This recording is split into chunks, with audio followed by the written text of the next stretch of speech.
What's going on, Dodgers Nation? Doug McCain here. You can follow me on Twitter and Instagram at DMac_LA. The Dodgers trade A.J. Pollock for Craig Kimbrough. We're going to break that down just a second, but quick reminder for all latest Dodgers news and rumors all season long. Be sure to hit that subscribe button, hit that notification bell, and if you really want to support the channel, smash that like button. And as always, I want your takes down below in the comment section. Today's Dodgers Nation question of the day.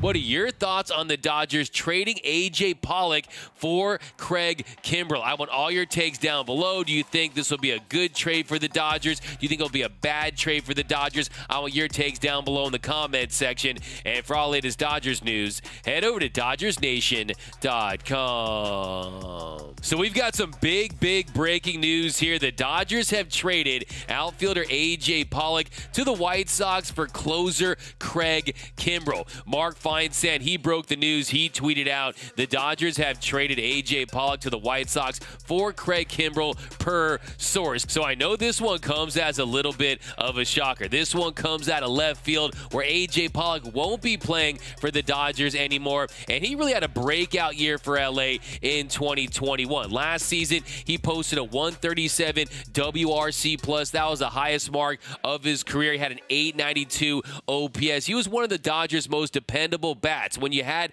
injuries throughout the season, A.J. Pollock was posting, and then unfortunately, he went down with that hamstring injury, and then came the postseason. So you had a lot of Dodger fans out there. They were saying, oh, he's playoff Pollock. He struggles in the postseason. And prior to this postseason, he definitely had. He had a 167 batting average with a 428 OPS in 19 career postseason games for the Dodgers. But then he turned it on this October. He ended up posting an 1124 OPS, had a 379 batting average, and he really came through for the Dodgers. And we're never going to forget this elite pimp job from A.J. Pollock in the NLCS. And we're also never going to forget early in the season when he stole Manny Machado's lunch money and he robbed him of a bomb in San Diego. And in addition to being one of the Dodgers' steadiest bats last season, you also have to factor in the intangibles. He is definitely one of the more popular Dodgers in that clubhouse. He's a clubhouse leader, one of the vets on the team, so you also lose that component as well. But as much as I love A.J. Pollock, you know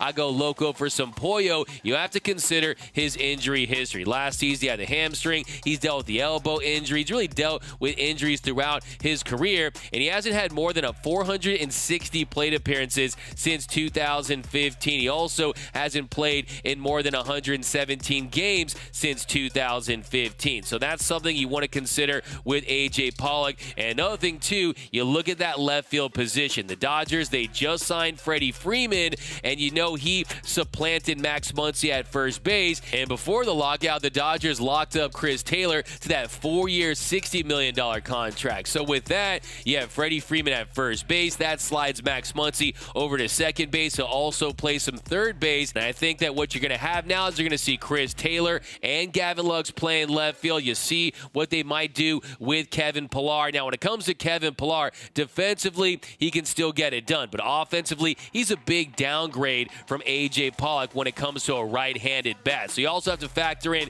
Jake Lamb and Edwin Rios, other bats that have stepped up this spring training. Of course, you got Jake Lamb. He's a left-handed bat. Same with Edwin Rios. So if you're the Dodgers in this trade, you definitely lose some quality outfield depth. You lose a guy that can hit for power, from the right side, and that's something that they're going to have to make up for. But you also open up playing time for Gavin Lux and Chris Taylor, and you also protect yourself if A.J. Pollock goes down with an injury. A.J. Pollock entering the final year of his contract. He does have that $10 million player option with that $5 million buyout, but A.J. Pollock, say what you want about the guy, he does get injured, and your best ability is your availability, and you just never know. With Pollo, he did turn 34 in the offseason, so he's a guy that maybe for the Dodgers, you're selling him when his stock is high. That's something you also want to consider there. And then who do you bring in? You bring in Craig Kimbrel. Now, Craig Kimbrel, it was really a tale of two teams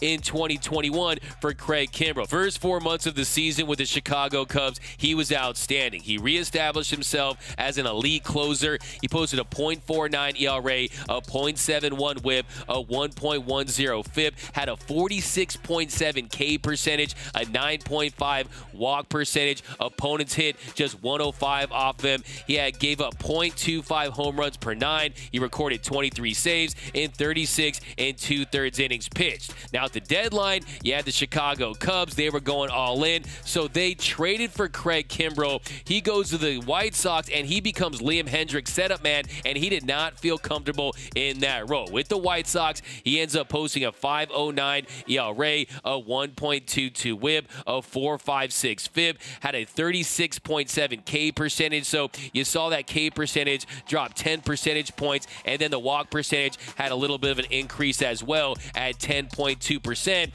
and opponents were hitting 212 off him. He also saw the bomb spike, a 1.96 home runs per 9, recorded 1 save in 25 2/3 innings pitched. So he wasn't comfortable in that role as the setup man. He made that known, and also he's going from the National League to the American League. So when you look at this trade, you throw him back in the National League, you throw him back into being a closer, and that's where he feels, because you know he wants to tally as many saves as he can so he can strengthen his Hall of Fame case. And right now, 372 career saves for Craig Kimbrel, a 2.18 career ERA, 1,026 strikeouts. He's an 8-time All-Star, a World Series champion in 2018 with the Red Sox. He was the NL Rookie of the Year, a 2-time Reliever of the Year, 2014 and 2017, a 4-time NL Saves leader, and he pitched a combined no-hitter against the Dodgers on June 24th last season. We'll just forget about that one. So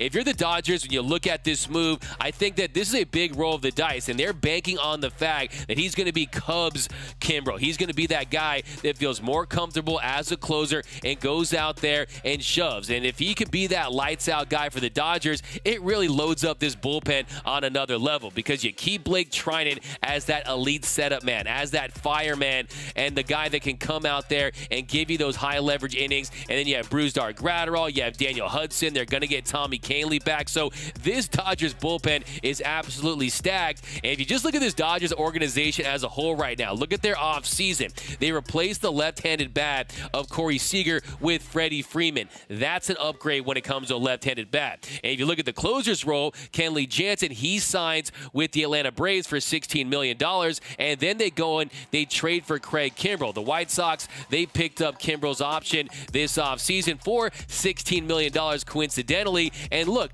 there's a case to be made that if he is Cubs Craig Kimbrel from last season, then that is an upgrade to Kenley Jansen. Really, at this point, the only thing this organization needs to address is the starting rotation, and you know damn well they're going to have a plan for that. So I think if you're the Dodgers, this is a move where if it works out, you solidify this Dodgers bullpen, you give yourself that lockdown closer that can fill the void left by Kenley Jansen. You know what he's going to do? He's going to go out there, he's going to pump 4-seam fastballs, he's going to throw the curveball. If you look at the velo on that 4-seam fastball, it's still steady. Averaged 96.5 miles per hour on the heater last season, down a little bit from 96.9 in 2020, but you don't have that concern. When it came to Kenley Jansen, we're always talking about the velo, we're talking about the cutter, and kind of the day in, day out struggle, which was consistency for Kenley Jansen at times. With Craig Kimbrel, if he's locked in and he's ready to go as the Dodgers closer, this could provide a big boost. So I like the ceiling of this move for the Dodgers, because if it works out, you got yourself a lockdown closer, and we know that Major League Baseball has increasingly become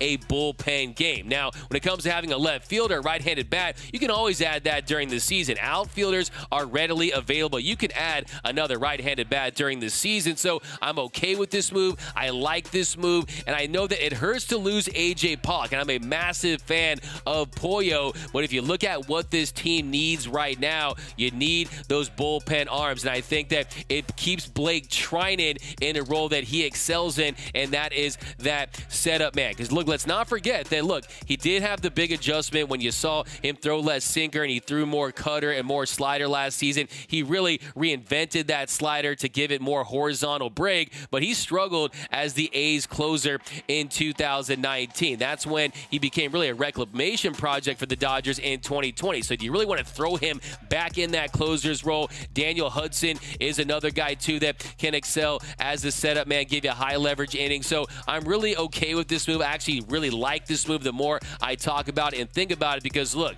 these big time bullpen pieces, if they work work out. They really help you late in games, especially in the postseason. Gonna miss A.J. Pollock. I wish him well. Jeff Passan talked about in a tweet that there is no money exchanged in the deal. So when you consider the $10 million this year, the $5 million buyout, the Dodgers essentially adding an additional $1 million to their payroll. So look, I think that the Dodgers, they know what they're doing in this case, and they realize that, hey, you want to continue to play Gavin Lux. You want to play Chris Taylor as much as possible. And then the back of their minds, they're considering the injury history of A.J. Pollock, and they're saying to themselves, hey, maybe we're selling him on a high, and we're getting potentially the best closer in the game right now if he's able to replicate what he did with the Cubs last season. But let me know down below in the comment section, what are your thoughts on the Dodgers trading A.J. Pollock for Craig Kimbrel? I want your takes down below in the comment section. You think this would be a good move for the Dodgers? You think it'll be a bad move for the Dodgers? Let me know down below. My name is Doug McCain. You can follow me on Twitter and Instagram at DMac_LA. For all latest Dodgers news and rumors all season long, be sure to hit that subscribe button, hit that notification bell, and if you're going to see us post even more Dodgers content, smash that like button. And until next time, think blue, bleed blue, and I'm out.